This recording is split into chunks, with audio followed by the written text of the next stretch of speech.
Love your self and approve your self. சரி, ஓகேங்க. என்னங்க love your self and approve your self? நம்ம love your செல்ஃப்ன்றதை ஒரு சின்னதாக வந்து சொல்லணும்னு வச்சுக்கோங்களேன். எனக்கு வந்து ஹேர் வந்து கொஞ்சம் ஸ்ட்ரெயிட் ஹேராக இருந்தால் இன்னும் கொஞ்சம் நல்லா இருக்கும்னு நினைக்கிறேன். என்னோடய ஸ்கின் டோன் வந்து நான் இப்போ வந்து இந்த ப்ரௌன் கலரில் இருக்கேனா, இன்னும் கொஞ்சம் ஒரு எல்லோயிஷாக இருந்தால் கூட எனக்கு கொஞ்சம் நல்லா இருக்கும்னு நினைக்கிறேன். இல்லை, நான் ஹைட் இவ்வளோ தான், இதை விட இன்னும் கொஞ்சம் ஹைட்டாக இருந்தால் பரவாயில்லன்னு நினைக்கிறேன். இல்லை, எனக்கு டீத் இப்படி இருந்தால் பரவாயில்லன்னு நினைக்கிறேன். எனக்கு வந்து இந்த மாதிரியான ஒரு ட்ரெஸ் இருந்தால் பரவாயில்லன்னு நினைக்கிறேன். ஸோ இதெல்லாம் வந்து நம்மளுடைய ஒரு ஃபிசிக்கல் அப்பியரன்ஸ் அப்படின்றது வந்து ஒரு மாற்ற முடியாத ஒன்று. ஸோ இதெல்லாம் நம்ம வந்து இப்படி இல்லை அப்படின்னு நினச்சி நம்மளை நாமே வந்து கஷ்டப்படுத்திக்கிட்டு மற்றவங்களோடைய கம்பேர் பண்ணுறோம்.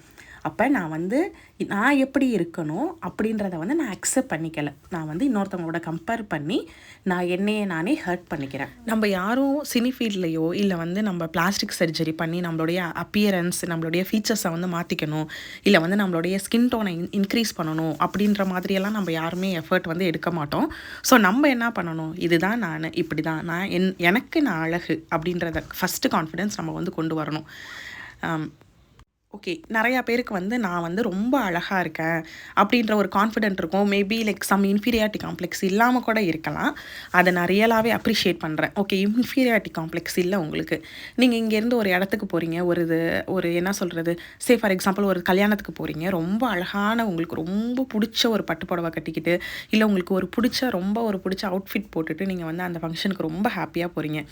அங்கேருந்து யாராச்சும் வந்து உங்களுக்கு காதில் கேட்குற மாதிரி இவ என்ன புடவை கட்டிட்டு வந்திருக்கு, நல்லா இல்லை அப்படின்னு சொன்னால், நீங்கள் அப்பயுமே நீங்கள் வந்து ஃபஸ்ட்டு கிளம்பும் போது நம்மக்கிட்ட வந்து எவ்வளோ ஒரு கான்ஃபிடென்ஸ் இருக்கும். Wow, you look so beautiful அப்படி சொல்லிட்டு போவோம்ல.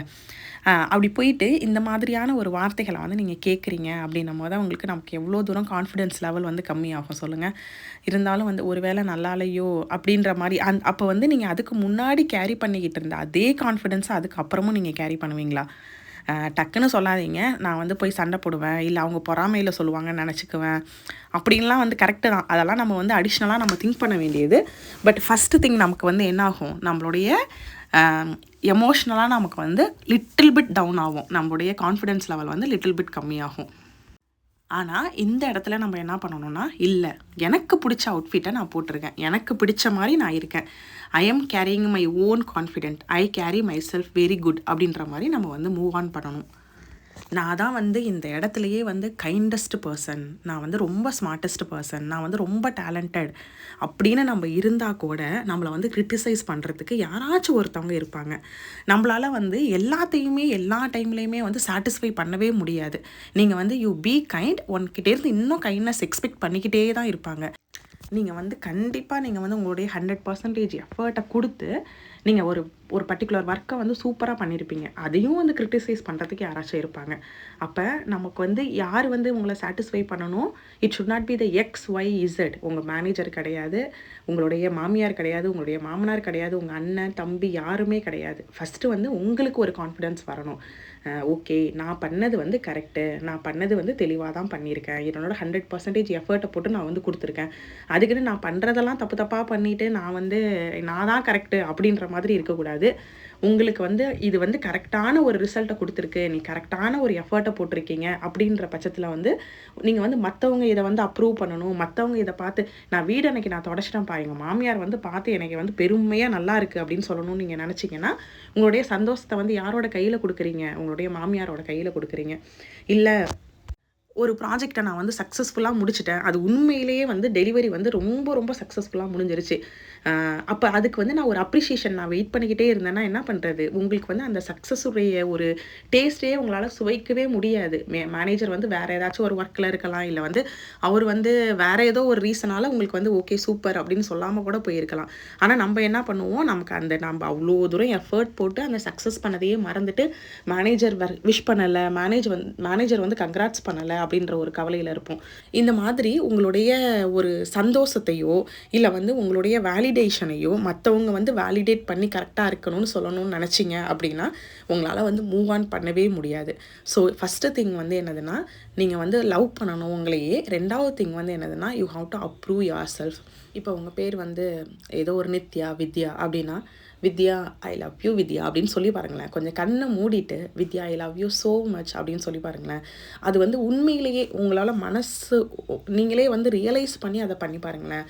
அவ்வளோ ஒரு ஹாப்பியாக இருக்கும். நீங்கள் வந்து கண்ணை மூடிட்டு உங்களுடைய கையை வந்து உங்களுடைய ஹார்ட்டில் வச்சுட்டு வித்யா ஐ லவ் மை செல்ஃப் அப்படின்னு சொல்லுங்கள். இல்லைனா வந்து நீங்கள் கண்ணாடியில் போயிட்டு டெய்லிக்கும் காலையில் பாத்ரூமில் கண்ணாடி இருக்குது, இல்லை தூங்கி எழுந்திரிச்சோடனே ஒரு கண்ணாடியை பார்க்குறீங்க அப்படின்னா உங்களுடைய பேரை சொல்லி ஐ love you so much, I love you so much அப்படின்னு மட்டும் சொல்லி பாருங்களேன். அது வந்து உங்களுக்கு வந்து எவ்வளோ ஒரு ஹாப்பினஸை தருது அப்படின்றத வந்து சொல்லுங்கள். அதே போல் டெய்லிக்கும் வந்து நீங்கள் சொல்ல வேண்டிய இன்னொரு வார்த்தை என்னதுன்னா ஐ அப்ரூவ் ஆஃப் மை செல்ஃப் அப்படின்றதையும் வந்து நீங்கள் சொல்லுங்கள். நான் என்னை அங்கீகரிக்கிறேன், நான் என்னை விரும்புகிறேன்.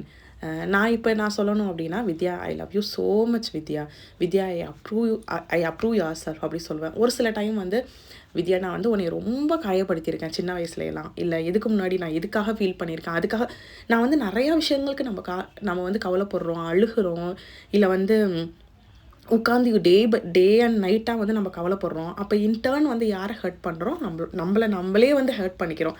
அப்போ சம்டைம்ஸ் வந்து சொல்லுங்கள், ஐயோ சாரிப்பா நான் உன்னை ரொம்ப ஹர்ட் பண்ணிட்டேன், உன்னை ரொம்ப கஷ்டத்துலேயே வச்சுருக்கேன், உன்னை நான் அளவிடாமல் நீங்கள் வந்து நினச்சிக்கோங்க, நீங்கள் வந்து உங்களுடைய பேபி, நீங்கள் தான் உங்களோட பேபி.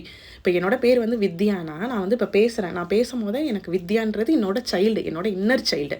நான் இப்போ சொல்கிறேன், வித்யாமா நான் வந்து உன்னை அழாமல் நான் இனிமேல் பார்த்துக்கிறேன், உன்னை ரொம்ப நல்லா பார்த்துக்கிறேன், நீ கவலைப்படாத, சாரி நான் வந்து உன்னை ரொம்ப கஷ்டப்படுத்திட்டேன், உன்னை எவ்வளவோ அளவிட்டுட்டேன், இனிமேல் நான் அளவிடாமல் நான் பார்த்துக்கிறேன், அந்த லெவலுக்கு நான் வந்து என்னோட மென்டல் எபிலிட்டியை வந்து நான் ஸ்ட்ராங் பண்ணுறேன் அப்படின்னு நீங்கள் பேசி பாருங்களேன். உங்களுக்கு வந்து இன்னும் ஒரு கான்ஃபிடென்ஸ் நல்லா டெவலப் ஆகும்.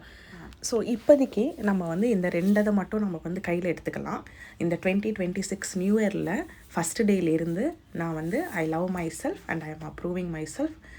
என்னையை நான் ரொம்ப விரும்புகிறேன், நான் என்னையை வந்து அங்கீகரிக்கிறேன், நான் என்னை ரொம்ப பத்திரமா பார்த்துக்க போகிறேன். இதுதான் நமக்கு தேவையான வார்த்தைகள். இது வந்து நீங்கள் பண்ணிங்கன்னா நமக்கு வந்து என்னென்னலாம் நம்மளை வந்து நம்ம நினைக்கிறோமோ அது எல்லாமே நடக்கும். நீங்கள் உங்களை லவ் பண்ணாதானங்க உங்களை சுற்றி இருக்கிறவங்க வந்து உங்களை லவ் பண்ணுவாங்க. நீங்கள் உங்களை ரெஸ்பெக்ட் பண்ணாதானே உங்களை சுற்றி இருக்கிறவங்க உங்களை ரெஸ்பெக்ட் பண்ணுவாங்க.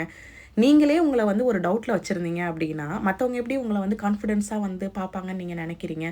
ஸோ நமக்கு தேவையானது என்னது? நான் என்னையை நம்பணும், நான் என்னையை லவ் பண்ணணும், நான் என்னையை அங்கீகரிக்கணும். இதை 3 மட்டும் நீங்கள் பண்ணுங்கள். கண்டிப்பாக வந்து ஸ்லோவாக, don't expect any changes immediately. நீங்கள் டெய்லிக்கும் சொல்லிக்கிட்டே இருங்க. டெய்லிக்கும் சொல்லிக்கிட்டே இருக்கும் போது லைக் ஆஃப்டர் 30 days இல்லை ஒரு ஒரு ஒரு ஒரு இதை வந்து நீங்கள் மனசார சொல்லணும். ஒரு ஆஃப்டர் 30 days இல்லை ஒரு ஆஃப்டர் 60 days கண்டிப்பாக ஒரு சின்ன சேஞ்சஸ் வந்து வரும். கண்டிப்பாக ஒரு சின்ன சேஞ்சஸ் வந்து கண்டிப்பாக நீங்கள் வந்து ஃபீல் பண்ணுவீங்க. உங்களுடைய மனசு வந்து ரொம்ப லைட்டாக ஆகலாம். ஏதாச்சும் ஒரு திங்ஸ் வந்து உங்களை சுற்றி இருக்கிற விஷயங்கள் வந்து இம்ப்ரூவ் ஆகிருக்கலாம். கண்டிப்பாக இது நடக்கும். ஸோ இன்னையிலேருந்து நைட்டுக்கு தூங்க போகிறதுக்கு ஒரு 2 செகண்ட் முன்னாடி I love my self, I approve my self, I respect my self அப்படின்னு சொல்லிட்டு தூங்குவோம். காலைல தூங்கி எழுந்திரிச்சோடனே என்ன பண்ணுவோம், பெட்லேருந்து எழுந்திரிக்கிறதுக்கு முன்னாடி I love my self, I approve my self and I believe my self அப்படின்னு சொல்லிட்டு அந்த நாளை தொடங்குவோம். தேங்க்ஸ் ஃபார் வாட்சிங் மை வீடியோ.